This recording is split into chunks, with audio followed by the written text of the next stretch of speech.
우리 함께 하나님의 말씀을 나누겠습니다. 로마서 5장 1절로 4절의 말씀입니다.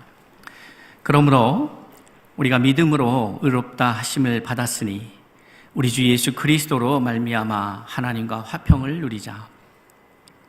또한 그로 말미암아 우리가 믿음으로 서 있는 이 은혜에 들어감을 얻었으며 하나님의 영광을 바라고 즐거워하느니라.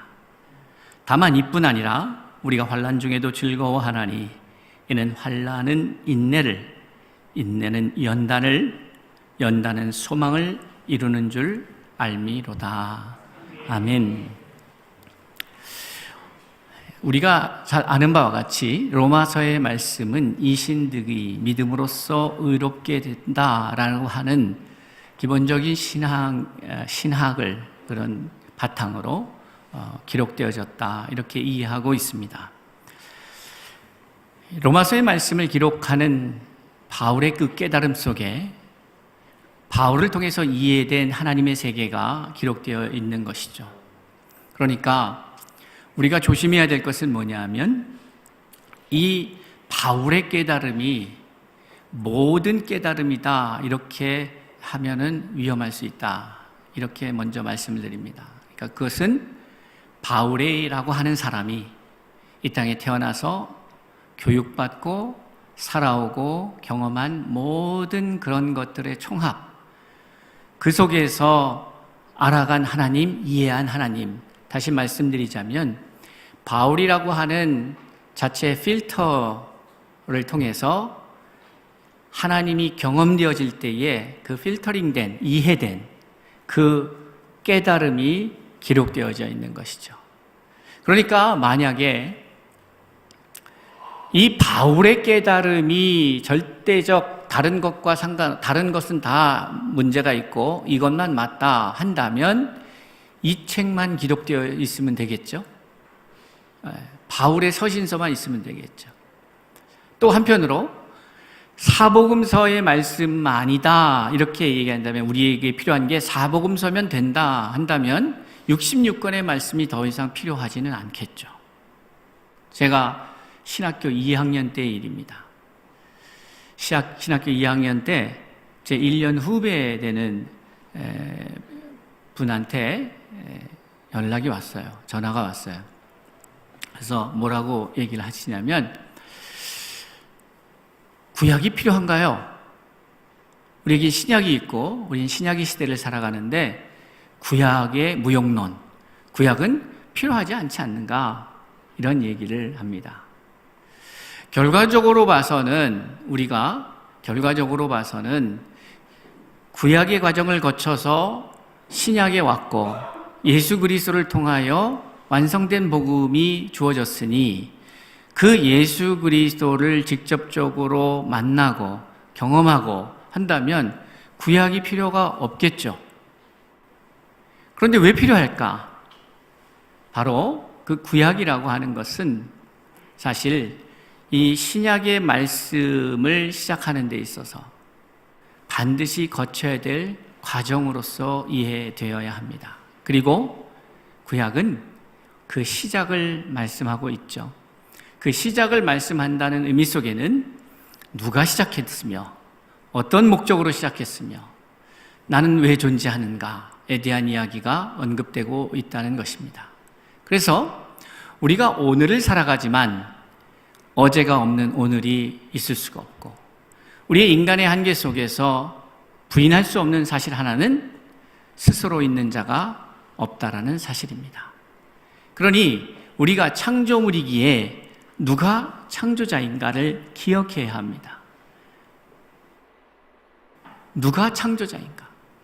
누가 창조자인가를 기억하는 것도 중요하고, 그 다음에 그 누가 창조자인가를 알았다면 그 다음에는 어떤 것이냐면, 그럼 그분은 왜 창조하셨는가? 그걸 물어야 되겠죠.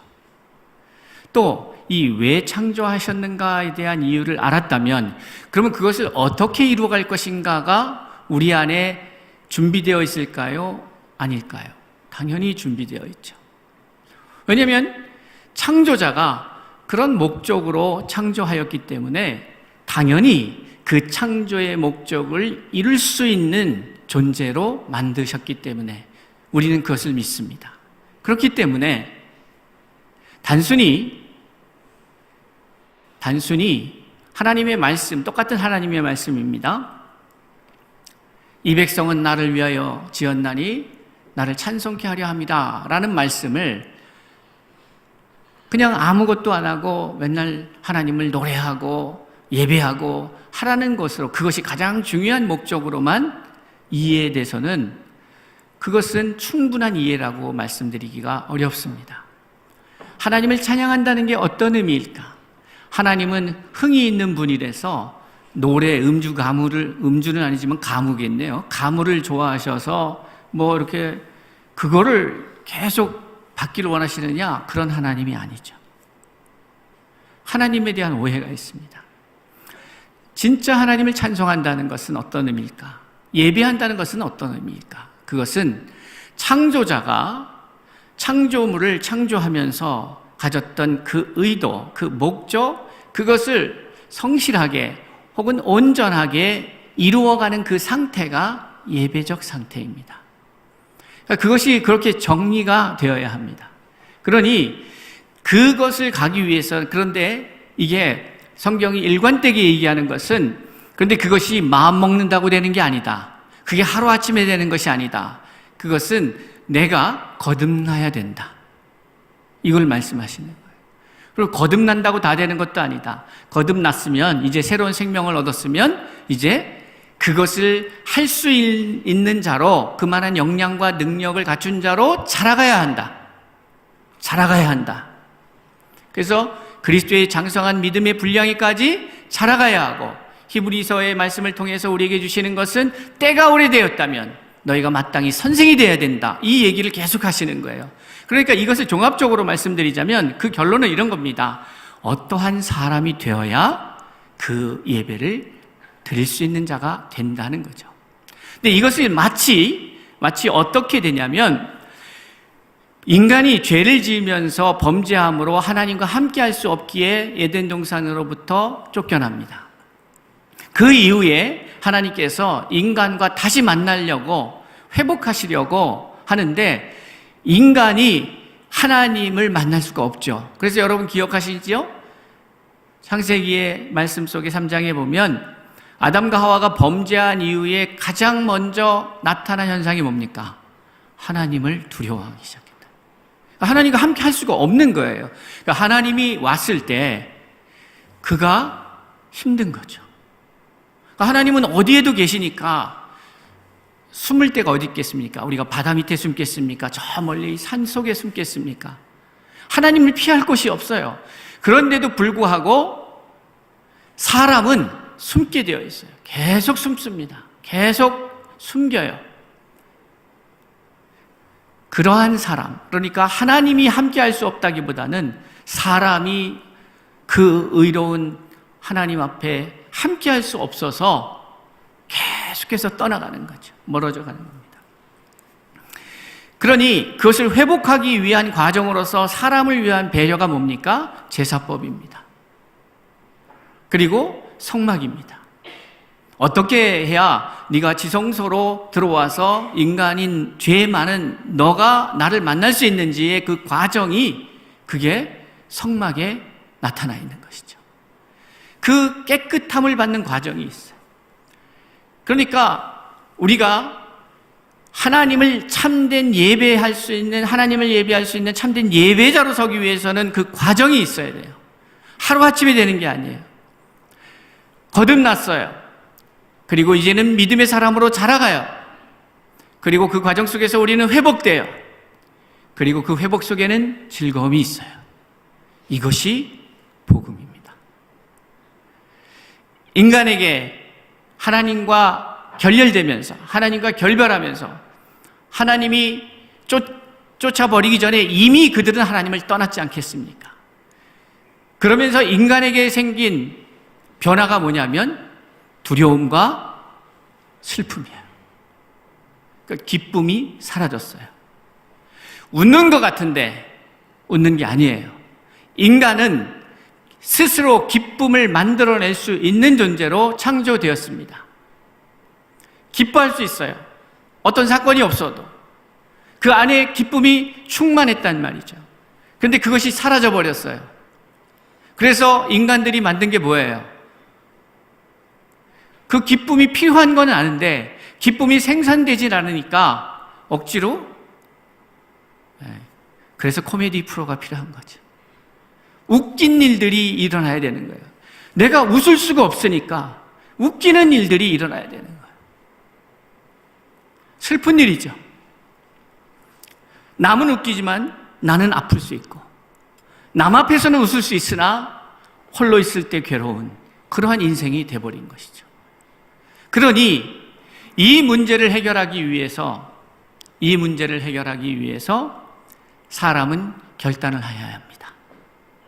그것이 뭘까요? 희망으로의 여정입니다. 그 희망은 무엇인가? 오늘 말씀을 통해서 우리가 함께 우리가 출발해야 하고, 아니 어떤 이들은 이미 여정 중에 있고 어떤 이들은 이제 거의 다 왔고 등등 다양한 분들이 이 자리에 있을 것입니다. 아직 첫걸음을 떼보지도 못한 사람들도 있을 수 있습니다. 그러나 여러분, 우리는 필요합니다. 죄인들은 필요해요. 무엇이? 희망이요. 소망이요. 이것이 필요해요. 이 세상이 줄 수 없기 때문에 그렇습니다. 그것을 상실했기 때문에 그래요. 그래서 그것을 회복해야 해요. 하나님의 말씀은 바로 그 과정을 다루고 있는 거예요. 그러니 구약의 시작으로부터 해서 계시록, 창세기의 시작으로부터 계시록의 완성까지 결국 뭐냐 하면, 사실 어떻게 보면 계시록이 끝나는 순간 그 다음이 진짜 우리의 세계가 되는 거예요. 계시록까지가 뭐냐면 잘 준비해서 어디로 가야 하는지, 어떻게 해야 하는지 잘 배워서 그것을 누릴 만한 자로 잘 준비해서 이제 계시록 23장의 말씀을 우리가 우리의 누림을 통해서 써내려가야 한다 이 말이죠. 예전에 여러분 사도행전이 28장으로 되어 있는데 액트 29에서 하영조 목사님께서 아주 외치던 메시지가 있습니다. 대단히 영향력이 있었고 파워풀한 사역이었다고 생각이 됩니다. 그런데 저는 외치고 싶습니다. 우리는 이제 그것을 넘어서 계시록 23장의 삶을 준비하고 살아내야 한다는 것이죠. 그 희망, 그것은 무엇이어야 할까? 오늘의 이 말씀은 우리가 잘 아는 말씀이고 또 어려움을 잘 이겨내자, 견뎌내자, 그러한 메시지를 할 때에 나누는 메시지입니다. 그런데 좀 조심스럽습니다. 이 소망이 각자가 다 달라질 것에 대해서 저는 우려합니다. 로마서 4장에서 5장에서 이야기하는 이 소망은, 아니 로마서 전체가, 아니 성경 전체가 얘기하는 소망은 하나입니다. 그저 우리가 안 되는 일이 잘 풀리겠지, 지금 잘 사업이 안 되는데 내가 이 어려움을 잘 극복하면, 이 환난을 내가 잘 참아내면 내가 잘 훈련돼서 좀 더 연단을 통해서 더 좋은 사람이 되겠지, 그리고 결국에는 이 과정을 거치면 나는 내 비즈니스는 잘 될 거야 라는 그러한 쪽으로 이해를 한다면 그것은 너무나도 지엽적인 이해죠. 그것은 올바른 이해라고 보기가 힘듭니다. 오늘 로마서에서, 성경에서 말하고 있는 이 희망 혹은 소망, 이것은 무엇일까? 오늘의 말씀을 통해서 우리가 그것을 명확하게 하고, 그리고 그것을 정확하게 알고 믿음으로 누리는 제가 되고 여러분이 되었으면 합니다. 우리는 바라는 것이 명확해야 합니다. 이걸까? 저걸까? 아니면 각기 다양한 상태고 다양한 수준이고 다양한 형편이다 보니까 지금 나의 입장에서 원하는 그것을 마치 성경에서 말하는 그것, 희망, 소망인 줄 이해한다면 성경이 그 말씀을 통해서 주고자 하는 진짜 복, 그것을 놓치게 된다는 말이죠. 그러니까 우리가 받고 싶어 하는 그 복을 만들어 놓고, 형상을, 그 형태를 만들어 놓고 하나님이 주시겠다는 복이라는 단어와 이것을 연결해 갖고 주시겠다는 것은 받지 않고 받고 싶다는 것만 그 말씀을, 논리를 가져다가 적용해서 우리는 이렇게 하면 받을 수 있을 거야 라고 말하면 안 된다, 이 말입니다. 그러면 진짜 누려야 될 것을 누리지 못하게 된다는 것이죠. 오늘 아침에 지난 첫째 주에 오셔서 말씀을 전해주신 우리 곽 목사님 이제 기억이 나시죠? 예. 목사님 오늘 아침에 갑자기 문자가 왔어요. 뭔가 이렇게 봤더니, 목사님 광고를 보다가 카누도 코디엠이네요 하면서 왔어요. 이게 무슨 말인가 하고 그 영상을 보니까 그 멘트가 이런 거였어요. 카누 영상, 카누 아시죠? 커피. 그 영상이 이런 거더라고요. 지금 바로 여기. 이거예요. 카피가.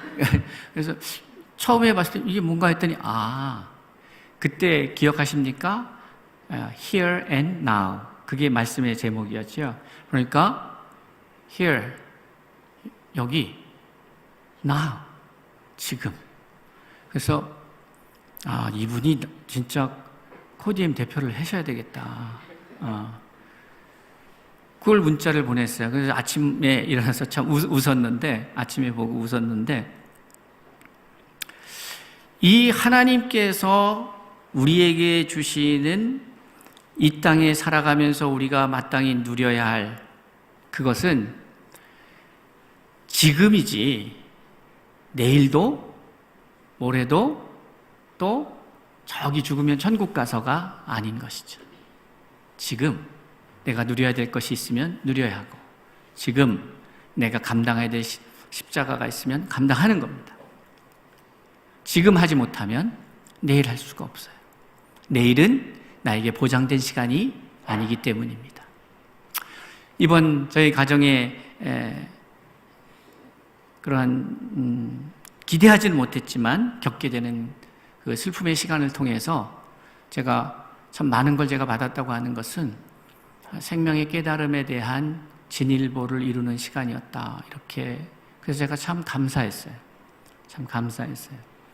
그 과정을 쭉 지나가면서 항상 조문을 하다가 조문을 받는 입장에 서서 생이라는 게 뭘까? 이런 생각들을 더 깊이 생각하는 시간이었습니다. 생, 이것처럼 우리에게 큰 축복이 어디 있겠습니까?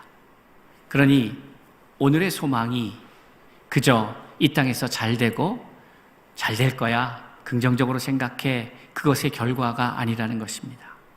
오늘의 이야기는 그러므로 우리가 믿음으로 의롭다 하심을 받았으니 이렇게 시작을 합니다. 그 이야기는 앞에 결국 로마서 전체의 이야기이기도 합니다.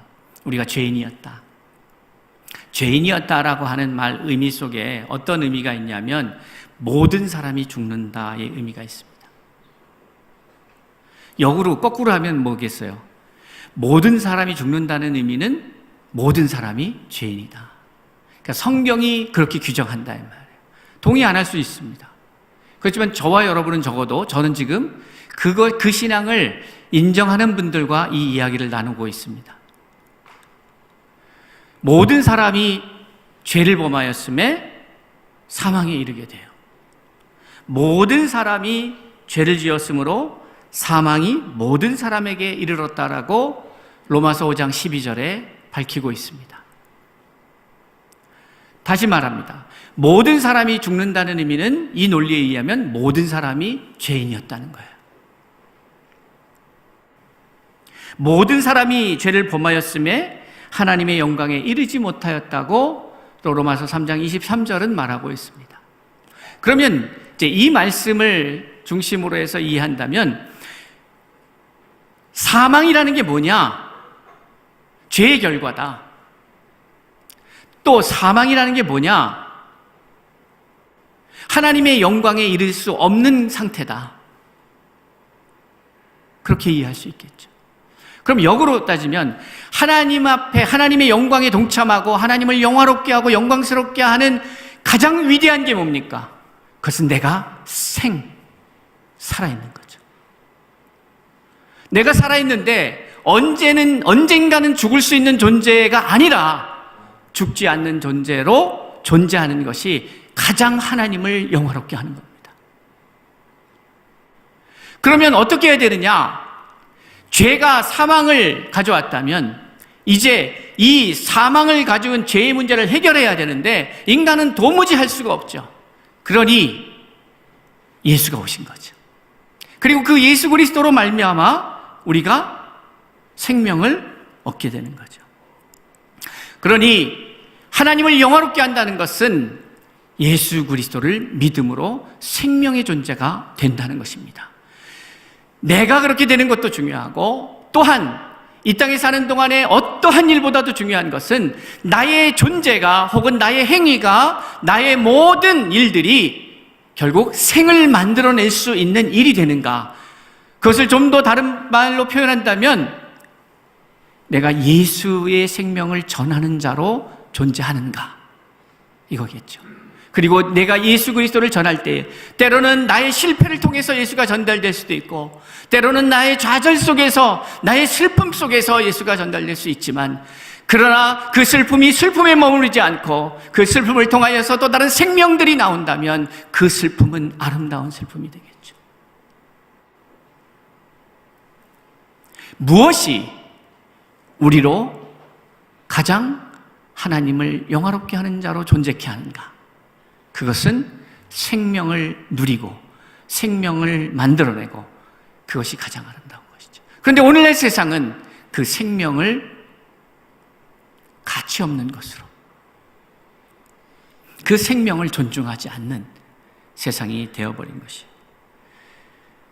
그래서 예수 그리스도가 이 땅에 오셔서 참 생명이 되셨고 당신 혼자 내가 생명이야?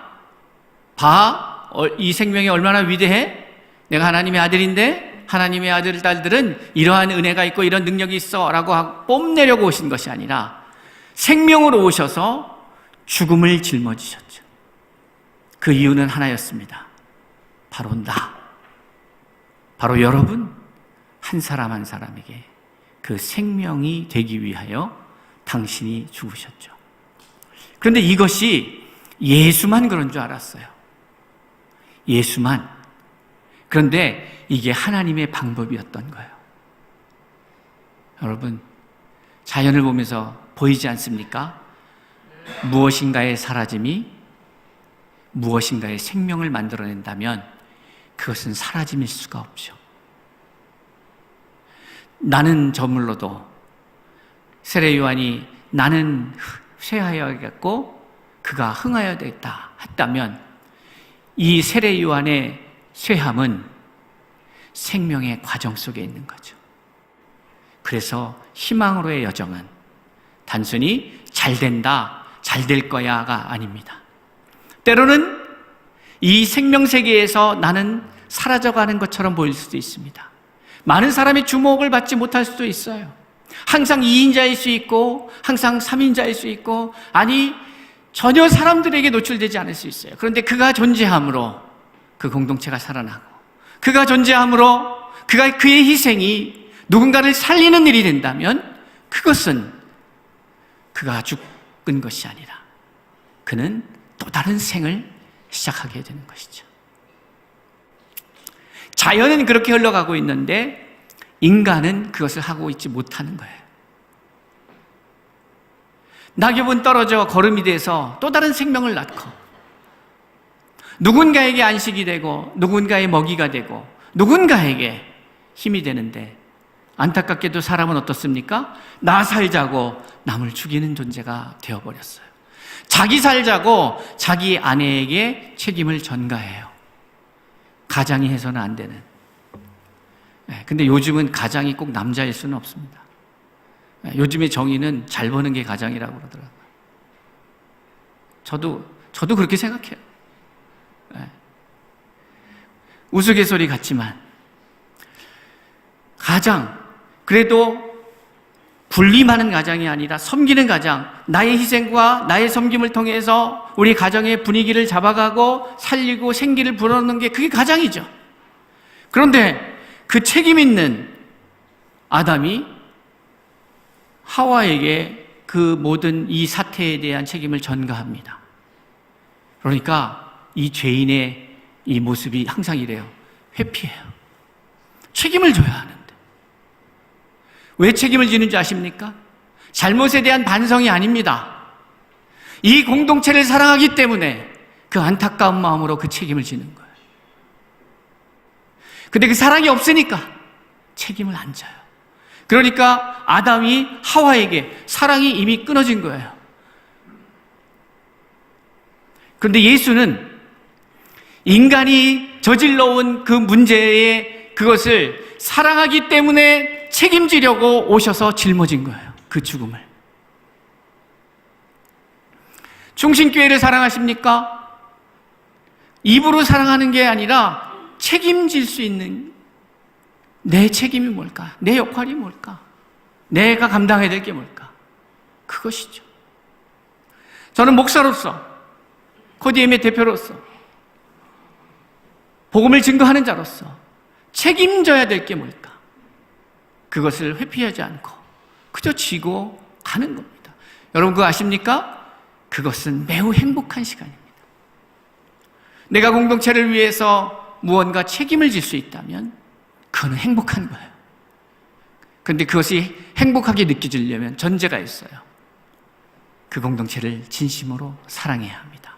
그러니 사랑하는 일을 위해서 짐을 진다는 것은, 사랑하는 일을 위해서 내가 책임을 진다는 것은 매우 감사할 일입니다. 그건 여러분들이 이미 겪어보셨잖아요. 내 자녀를 위해서 기꺼이 여러분들은 여러분들의 책임을 져왔던 것이죠. 여러분이 사랑하는 아내를 위해서, 사랑하는 남편을 위해서 기꺼이 그 책임을 감당했던 거예요.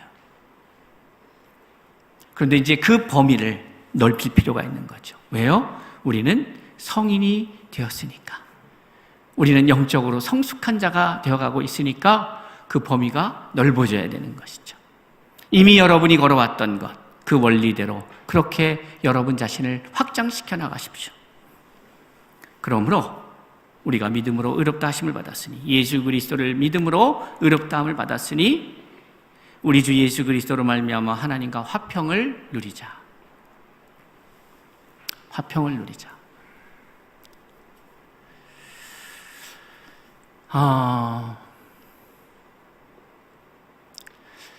저 시계가 왜 꺼졌을까요? 제가 지금 언제 무제한으로 하라는 하늘의 뜻일까? 시간이 꺼졌습니다. 저한테 알려주세요. 여기 방송실에서 이제 그만하시죠 하면 이제 사인을 주시면 안 보여요, 제가. 오늘 우리는 하나님의 말씀을 나누면서 희망에 대한 이야기를 나누고 있는 거예요. 그 희망의 결론적으로 그 희망은 생명이다. 우리는 생명으로의 여정인데 이 생명으로의 여정을 위해서는 예수 그리스도의 은혜로부터 시작되었다. 근데 그 예수 그리스도의 그 은혜의 시작은 우리를 향한 사랑이었고, 그 사랑이 있기에 그가 구세주로서 혹은 메시아로서 그리스도로서의 책임과 그 무게감을 기쁨으로 감당했다는 것입니다. 여러분, 예수가 십자가를 지시면서 짜증이 나고 한 번도 여러분은 착해서 그런 상상 안 하시죠? 근데 예수가 십자가를 지면서 하나님 앞에서는 그렇게 멋지게 기도하잖아요. 나의 원대로 마옵시고 아버지의 뜻대로 되기를 원합니다. 그래 놓고는 지는 내내 속으로 짜증내고 내가 이 짓을 왜 했을까? 나는 얻는 게 뭘까? 이거 누구 때문에? 막 이렇게 아담이 걔가 왜 그렇게 해서 뭐 이렇게 했다고 생각하십니까? 그가 느껴야 될 고통은 존재합니다. 그러나 그의 마음 가운데는 희망으로의 여정이 시작되었고 이것을 통해서 이 땅에 생명이 들어올 것에 대한 기대감과 그것을 장신이 짊어지고 간다는 그 감사와 기쁨이 저는 넘쳤을 거라고 생각이 돼요. 근데 그 마음이 저에게도 있어요. 여러분에게도 있어요. 그것이 크기가 다르고 상황과 형편이 조금씩 다른 것 같아요.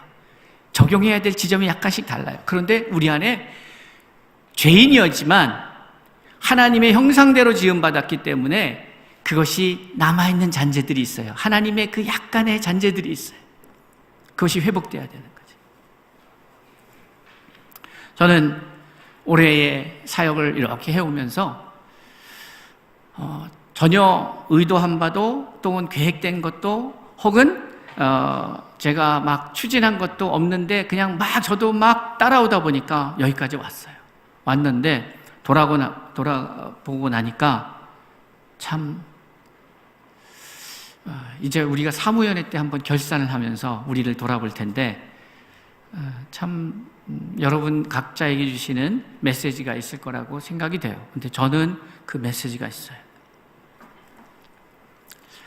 완전히 그동안에 어제까지 혹은 작년까지 제가 그래도 나름 코디엠 사역하면서 행복했고 깨달음이 있었고 감사했고 했는데 이거를 완전히 뒤집어 놓는, 그러니까 그것을 기반으로 전혀 이해될 수 없는 한 해가 되었어요.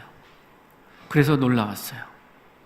그것이 미국 사역에서도 나타났고 지난 10월 달에 제가 이제 미국에 2주 일정을 갔을 때 그래도 나름의 그 7년 정도의 깨달음을 축적하고 그 메시지를 갖고 그것을 놓고 예상하고 준비하고 계획하고 갔는데 전혀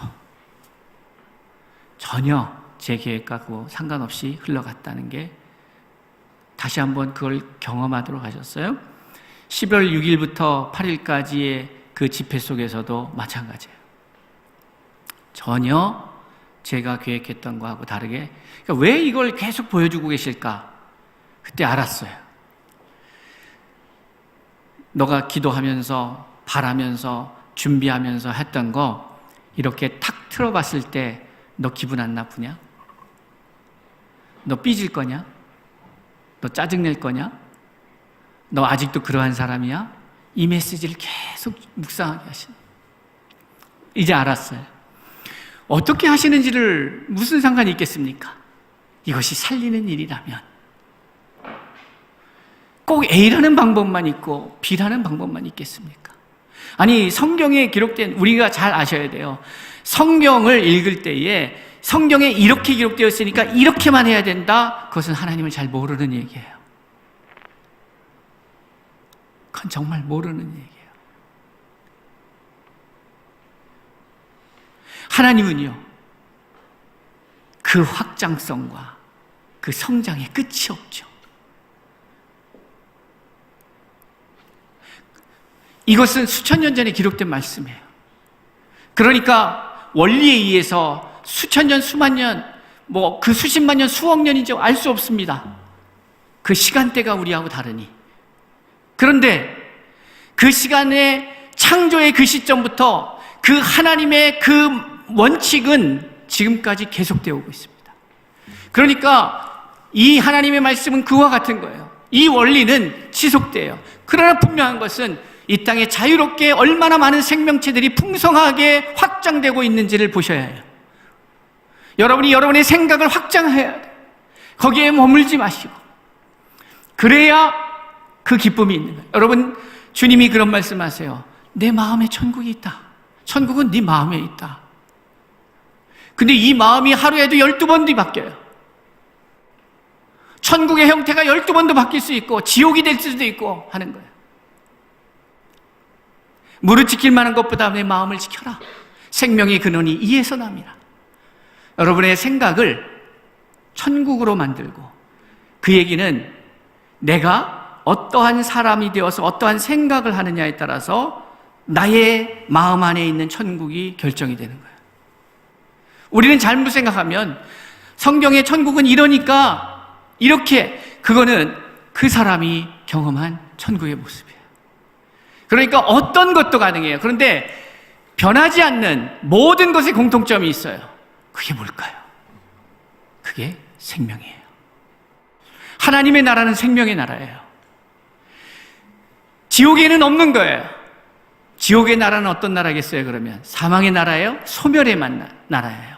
없어져요. 소진돼요. 파괴돼요.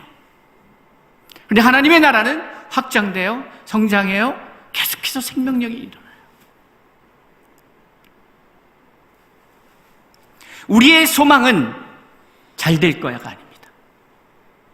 우리가 이러한 과정을 통해서 때로는 풀무불에 들어가는 것 같고 사자굴에 들어가는 것 같고 애굽의 군사들이 쫓아와서 앞에 막힌 홍해로 인하여 나는 이제 죽었다고 생각하고 40년 광야의 생활 농사도 질 수 없고 아무것도 할 수 없는데 200만 명이 먹고 사는 문제를 어떻게 할 수 있을까? 죽었다.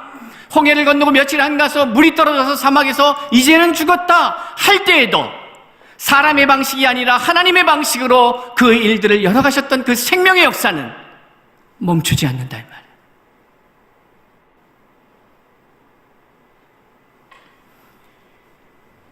우리의 소망은 생명입니다. 그리고 그 생명은 예수 그리스도를 통하여 우리 가운데에 주어졌다는 사실을 믿는 것이죠. 그리고 그 믿음이 있기에 이 과정 속에서 어떠한 과정 속에서 그 과정 속에서도 이 생에 대한 믿음이 우리가 포기하거나 내려놓지 않는 이상 우리는 반드시 승리합니다. 진짜 승리가 뭘까요? 사는 거예요. 그래서 죽음의 권세를 이기신 거예요.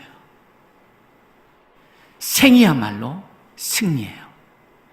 여러분 안에 그래서 제가 여러분 슬픈 일이 생기면 그냥 슬퍼하세요. 그렇지만 반드시 하나님이 회복하셔서 우리에게 새 힘을 주시고 승리케 하신다는 사실을 믿어야 합니다. 실패 괜찮아요. 실패, 이 땅에서 실패하는 거 하나도 두렵지 않습니다. 진짜 두려워할 건 뭐냐면 하나님의 나라의 실패자가 돼서는 안 되는 거죠. 이 땅에서 가난하게 좀 살면 어때요? 좀 아프면 어때요? 그런데 저는 이제 바라는 것은 그래도 안 아팠으면 좋겠어요. 그래도 좀 여유 있었으면 좋겠어요. 왜요? 보니까 건강해야 주의를 하겠고 물론 아파도 할 수 있어요. 그런데 건강하게 지금 제가 해야 될 일은 제가 아프면 할 수 없으니 건강했으면 좋겠고 좀 여유가 있었으면 좋겠다는 것도 정말 눈에 보이는 게 다 도와줄 사람들이고 나누고 싶고 하니까 좀 있으면 좋겠고 그런 마음이죠. 내가 내 배 채우자고 그건 주님이 아세요. 그 중심은 주님이 아시는 거예요. 사람 눈치 보지 마세요. 목사 눈치도 보지 마세요. 뭘 눈치를 보십니까? 하나님 앞에서 내가 내 중심이 어떠한지를 하면 되죠. 저도 여러분 오해할 수 있잖아요. 여러분이 저를 오해할 수 있고 그거 어떻게 하겠어요? 그냥 주님 바라보고 가셔야 합니다. 그러다 보면 주님이 우리를 위로해요. 그래서 아무리 온 세상 사람들이 날 공격한다고 해도 내 마음이 그거를 불편해하지 않으면 아무 일도 없는 거예요. 그거 신기하지 않습니까? 온 매스컴이 나를 갖다가 죄인으로 몰아가도 하나님은 아시지 하고 나만 서 있으면 되는 거예요. 근데 그것을 바랬던 게 삭개오예요. 다 욕하고 있는데 그는 주님만 알아주시면 되죠 하는 마음으로 살아갔던 그 한 사람이에요. 이제 그것이 우리가 되었으면 좋겠다. 제가 되고 여러분이 되었으면 좋겠다. 그런 생각이 들어요. 사랑하는 성도 여러분, 왜 이렇게 올해 여러 해외 일정이 많았고 해외 일정뿐이 아닙니다. 국내 일정도 참 많았던 것 같습니다. 내년에는 1월 1일부터 저 천안에 있는 개척교회 목사님이 제가 그 교단에서 하는 그 강의를 듣고 또 그 전에도 여성 목회자들 위해서 강의를 듣고 하나님이 첫째 주에 오셔서 목사님 오셨으면 좋겠습니다 하는 마음을 주셨대요. 그래서 그러냐? 난 아직 받은 게 없는데. 그래서 그 얘기를 듣는데 알겠습니다. 그러면 가죠. 1월 첫 주부터 오후 예배에, 그래서 여기 우리가 신년 예배 마치고 바로 이제 가려고 SRT는 그래서 있어요. SRT를 타고 가려고 했는데 다시 연락이 왔어요. 그래도 시간이 이게 부담되는데 하는데 연락이 온 게 첫째 주에 사무연회를 하고 둘째 주로 오실 수 있냐고. 그래서 제가 감사함으로 그렇게 하겠다고 했어요. 베트남에서, 전 베트남을 가본 적이 없어요. 집회 요청이 오고 계속 옵니다. 그럼 이제 저는 생각해야죠. 그럼 충신교회는요? 그래서 제 결론은 이거예요. 그 왜 내가 걱정할까? 성령이 하시겠지. 여러분도 걱정하지 마세요. 성령이 하실 거예요. 저는 서울충신교회가 사람이 운영하는 교회 되지 않고 성령이 인도하시는 교회 되었으면 좋겠어요. 그런데 중요한 건 이게 성령의 음성인지 아닌지는 확인해야 될 거 아니에요. 근데 하나님은 그 본심을 아셔서 막 믿음 없다고 막 우리를 뭐라고 그러시는 게 아니라, 그래, 아직은 그 정도구나, 내가 보여줄게 하고 저는 보여주시는 하나님으로 알고 있어요. 기드온이 그랬죠? 못 믿으면 그냥 하나님 앞에 솔직하게 나갔어요. 믿어지지가 않아요. 그러니 믿게 해주세요. 중심을 아니까, 믿으려고 하는 그 중심을 아니까. 사랑하는 성도 여러분, 우리의 소망은 이 땅에 있지 않습니다. 이 땅에 있지 않다는 것은 이 땅에 있는 동안에 없다는 얘기가 아니라 이 땅의 것을 소망하지 않는다는 얘기입니다. 이 땅의 것은 소망이 아닙니다. 그건 도구고 과정입니다. 우리의 소망은 하늘에 있고 생명에 있습니다. 그것을 위해서 하나님께서 이 땅에 있는 동안에 어떻게 하실지, 그것은 하나님 앞에 믿음으로 맡기십시오. 광야를 어떻게 건널지, 홍해를 어떻게 건널지, 광야를 어떻게 거쳐갈지, 여리고성을 어떻게 함락할지, 그 주님 앞에 맡기십시오. 자꾸 우리가 해결하려고 그러면 스트레스 받고 암 생기고 여기 아프고 문제 생기고 하는 거예요. 그냥 주의 일은 주님이 하시고 우리의 일은 우리가 하면 되는 것이죠. 되고 안 되고도 중요하지 않습니다. 하나님이 진짜 원하시는 것은 되고 안 되고가 아닙니다. 하나님은 전능하시기 때문에 모든 것을 다 되게 하실 수 있습니다. 그런데 안 되게 하는 이유가 있다면 이유가 있는 겁니다. 그러니 되고 안 되고가 중요한 게 아니고, 사느냐 죽느냐가 중요한 게 아니고, 성공이냐 실패가 중요한 게 아니고, 어떠한 상황 속에서도 내가 믿음을 지킬 수 있느냐, 그런 사람이냐, 그것을 확인하기를 원하시는 거죠. 왜냐? 진짜 우리에게 준비된 축복은 뭐예요?